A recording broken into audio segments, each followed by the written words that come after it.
Assalamualaikum warahmatullahi wabarakatuh.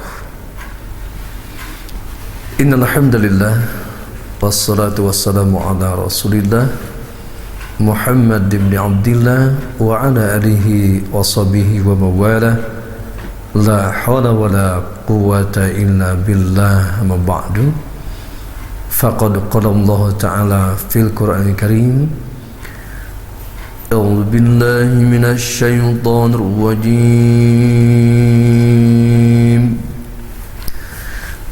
Bismillahirrahmanirrahim. Wa qala allazina kafaru la tasma'u li hadzal Qur'an لا تسمعوا لهذا القرآن والغوا فيه لعلكم تغلبون. صدق الله العظيم. Para pemirsa RTV yang dimuliakan Allah Subhanahu wa taala, Alhamdulillahirabbil alamin. Pada kesempatan yang berbahagia ini kita dapat berjumpa kembali pada kajian Ulumul Quran, di mana pada kesempatan kali ini masih membahas tentang Asmaul Quran bil Quran, yaitu nama-nama Al-Quran dengan Al-Quran. Al-Quran memberikan informasi dirinya kepada kita semua, di mana pada pertemuan kali ini kita akan membahas surah Fussilat, surah 41 ayat 26, sebuah informasi yang sangat penting tentunya dalam konteks saat kehidupan saat ini, di mana ada sebuah gerakan yang sangat luar biasa yang dilakukan oleh orang kafir melalui ayat ini. Di samping ayat ini tentunya berkaitan erat dengan sejarah bagaimana baginda Nabi Muhammad SAW dengan para sahabatnya, ya, setiap saat, setiap waktu, ya, Rasulullah membimbing para sahabatnya, dan setiap ayat Al-Quran diturunkan, ya, kemudian Rasulullah sekali juga mengajarkan kepada para sahabatnya, mengajarkan tata cara membacanya sekaligus dengan bacaan yang baik dan benar, juga mengajarkan, menjelaskan tentang kandungan-kandungan setiap ayat yang diwahyukan kepada Rasulullah. Kemudian sekaligus juga mengamalkan isi kandungan Al-Quran di dalam kehidupan sehari-hari. Itulah potret baginda Nabi SAW mengajari Al-Quran kepada para sahabat. Nah, saat itu orang-orang kafir, termasuk orang-orang munafik, itu membuat kegaduhan, membuat macam-macam masalah supaya pengajaran tersebut terganggu. Nah, ini dilihat dari sisi sejarahnya, kemudian tentunya dalam konteks kekinian, karena saat itu tentunya dengan bimbingan Allah Subhanahu wa taala, ya, Rasulullah, ya, sukses, ya, menyampaikan ajaran Islam, menyampaikan kitab suci Al-Quran kepada para sahabat, walaupun banyak rongrongan, ya, dari kafir Quraisy misalkan, dari orang-orang Yahudi, dari orang-orang munafik, tetapi secara istiqomah, ya, ternyata sukses. Bahkan, ya, setelah Rasulullah SAW wafat, ya, kemudian diteruskan oleh para sahabat sebagai khalifah, Abu Bakar Siddiq, Umar bin Khattab, Utsman bin Affan, Ali bin Abi Thalib, ya, Islam menyebar ke seluruh dunia saat itu. Ketika berpegang kepada kitab suci Al-Quran, itulah ada kata kuncinya. Apabila kita pun ingin sukses tetap terus, ya, ingin eksis dimanapun kita berada, ya, tentunya salah satu utamanya adalah kembali kepada kitab suci Al-Quran sebagai pedoman hidup kita, sebagai sahabat dekat kita, baik dalam suka dan duka. Tetap kita adalah dekat dengan kitab suci Al-Quran, yang tentunya sekaligus ketika kita dekat dengan kitab suci Al-Quran, kita pun dekat kepada zat yang menurunkan kitab suci Al-Quran, Allah Subhanahu wa Ta'ala. Juga dekat kepada baginda Nabi Muhammad SAW yang pertama kali menerima kitab suci Al-Quran. Nah, pada ayat ini satu sisi diberikan informasi, ya, buat kita semua, buat evaluasi kita semua. Memang yang menjadi masalah saat ini, ya, problem kita sebagai umat Islam adalah kurangnya kebersamaan, kurangnya persatuan. Hidupnya kadang-kadang masing-masing sendiri-sendiri. Nah, mulai ayat ini juga ada intrik-intrik yang dilakukan oleh orang-orang kafir. Di sini dijelaskan wa qala allazina kafaru, dan berkatalah orang-orang kafir, la tasma'u li hadzal Qur'an. Buatlah kamu semua, wahai orang-orang kafir, ya, bagaimana agar umat Islam itu tidak mau mendengarkan kitab suci Al-Quran lagi. Itu targetnya, ya. Bagaimana agar umat Islam itu jauh dari kitab suci Al-Quran, bukan hanya mempelajarinya, tetapi jangan sampai umat Islam itu mendengarkan Al-Quran lagi. Dan ternyata saat ini terjadi, ya, di belahan dunia, termasuk di Indonesia secara khusus, ya, dengan banyaknya umat Islam yang saat ini buta huruf Al-Quran. Ini sudah menunjukkan bahwa umat Islam saat ini jauh dari kitab suci Al-Quran. Itu adalah yang dilakukan oleh orang-orang kafir dengan berbagai macam caranya tentunya. Hal-hal yang kecil, ya, misalkan dengan program-program, ya, ada program musik, ya, bahkan mungkin saja, ya, programnya apa, melalui pertandingan, ya, ada pertandingan sepak bola, ada pertandingan bulu tangkis, ada pertandingan tinju misalkan. Nah, sehingga dipalingkan, ya, apalagi ketika ada Piala Dunia misalkan, hampir, ya, orang kita umat Islam nonton bola, ya, nonton bulu tangkis, tetapi kitab suci Al-Qur'annya diabaikan.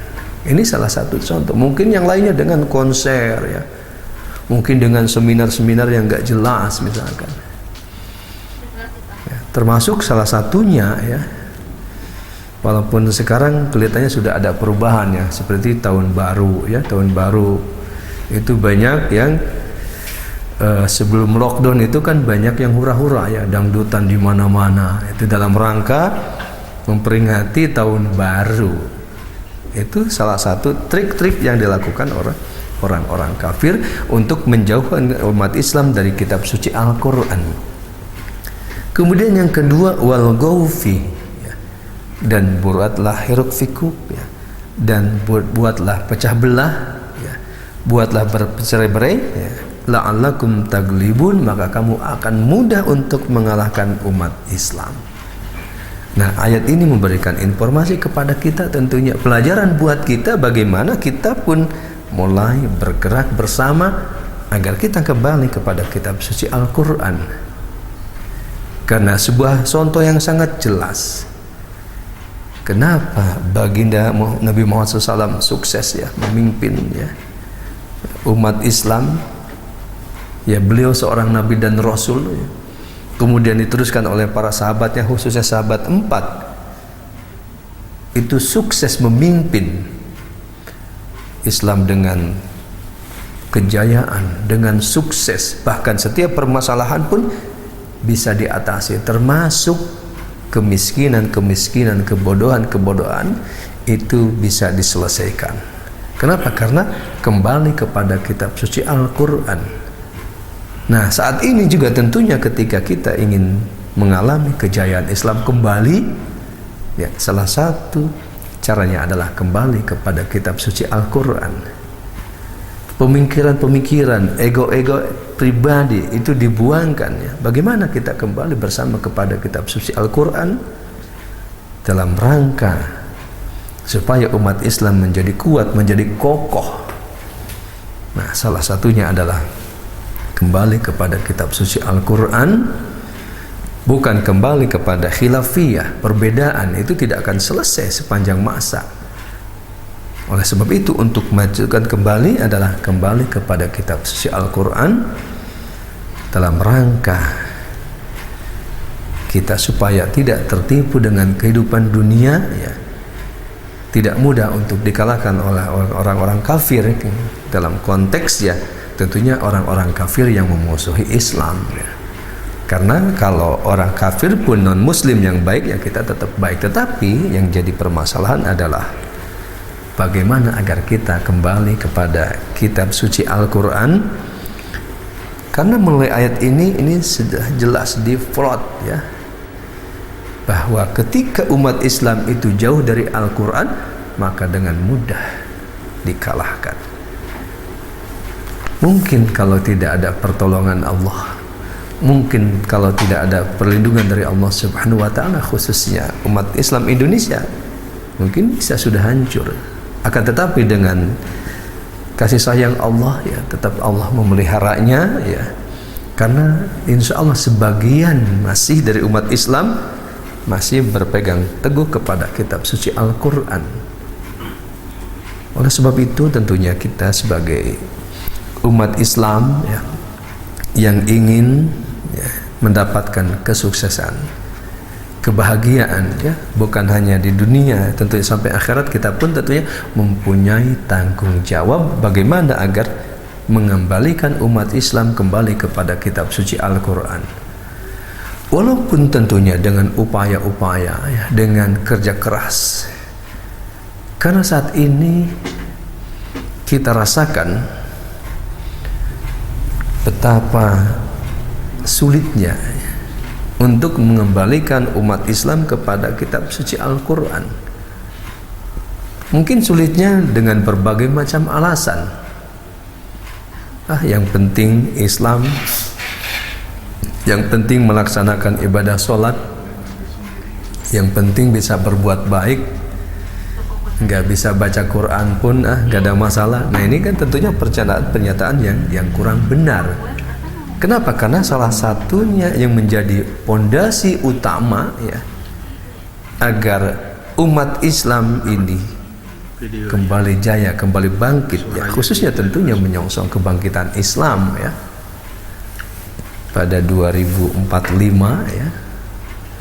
Nah, yang diutamakan adalah kembali kepada Al-Qur'annya ini. Bagaimana agar di bumi Indonesia yang dulu hasil kemerdekaannya adalah perjuangan umat Islam, perjuangan para alim ulama, para santri, ya, juga akan kembali sukses, kembali jaya di masa-masa yang akan datang. Nah, salah satu caranya adalah kembali kepada kitab suci Al-Quran. Bagaimana agar masjid-masjid, ya, musola-musola, ya, kembali ramai dengan kajian kitab suci Al-Quran. Salah satunya dengan bentuk misalkan khotaman Quran secara bersama. Ya, di musola kita jadwalkan misalkan sebulan sekali khotaman Quran bersama setiap masjid seluruh Depok, ya, Jawa Barat, Indonesia.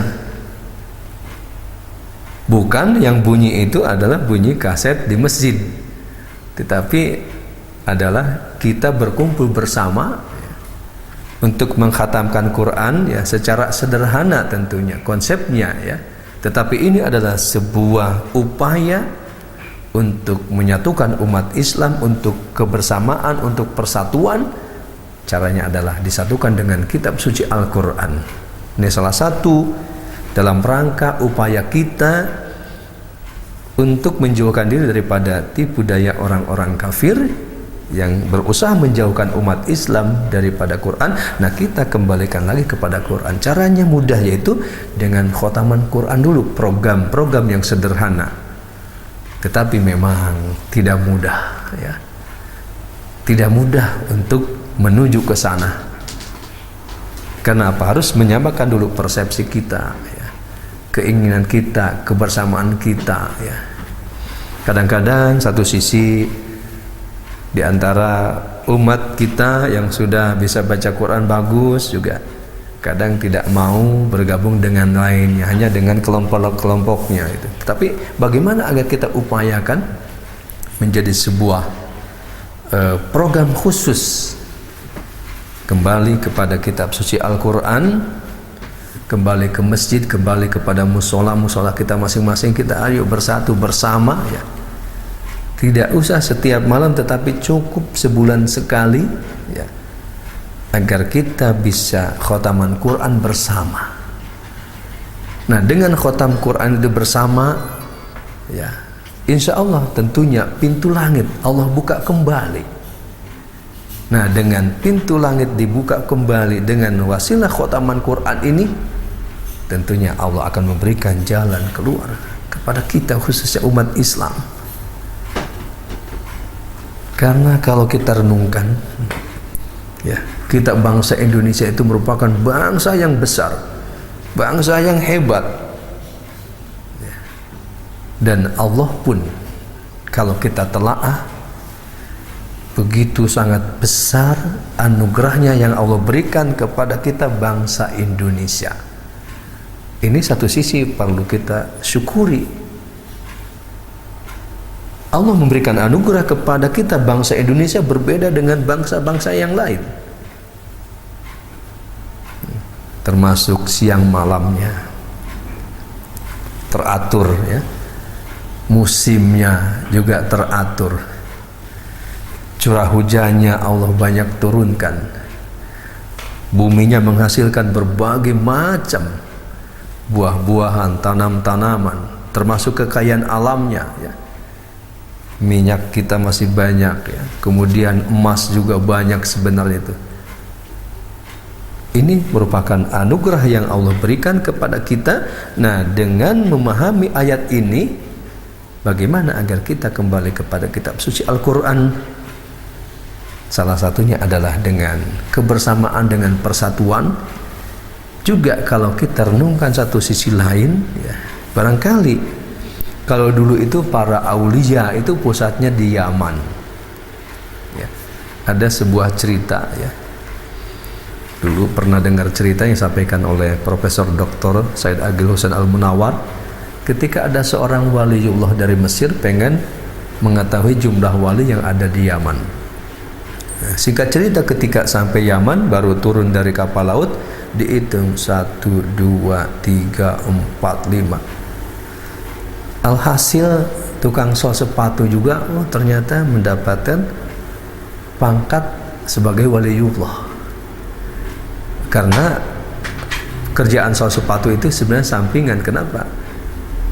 Adalah zikir terus, ibadah terus, ya. Nah, termasuk saat ini itu satu sisi. Kenapa anugerah Allah banyak kepada bangsa Indonesia? Karena zuriyah Rasulullah saat ini terbanyak di Indonesia, termasuk para wali sekarang banyak di Indonesia. Nah, oleh sebab itu tentunya untuk menyatukan kembali, ya, zuriyah Rasulullah, ya, kemudian juga tadi para aulia itu. Nah, salah satu contohnya adalah kita kembali kepada kitab suci Al-Quran, minimal khotaman Al-Quran secara bersama setiap bulan di masjid kita masing-masing, ya. Kemudian terus kita secara rutin, ya, kita mengadakan kajian khusus untuk menyatukan umat Islam kembali sebagaimana dijelaskan dalam konteks, ya, mempersatukan umat, yaitu pada surah Al-Fatihah ayat 5, yaitu di samping kita beribadah kepada Allah dengan sholat berjamaah.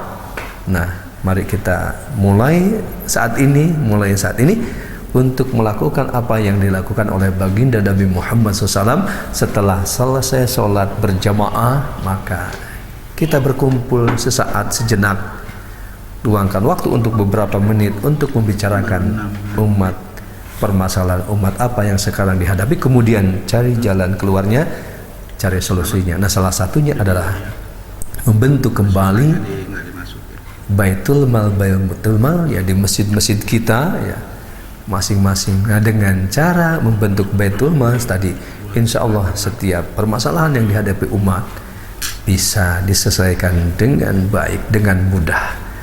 Jadi artinya dalam konteks pembahasan surah Fussilat ayat 26 ini, orang kafir berusaha menjauhkan umat Islam dari kitab suci Al-Quran, berusaha memecah belah.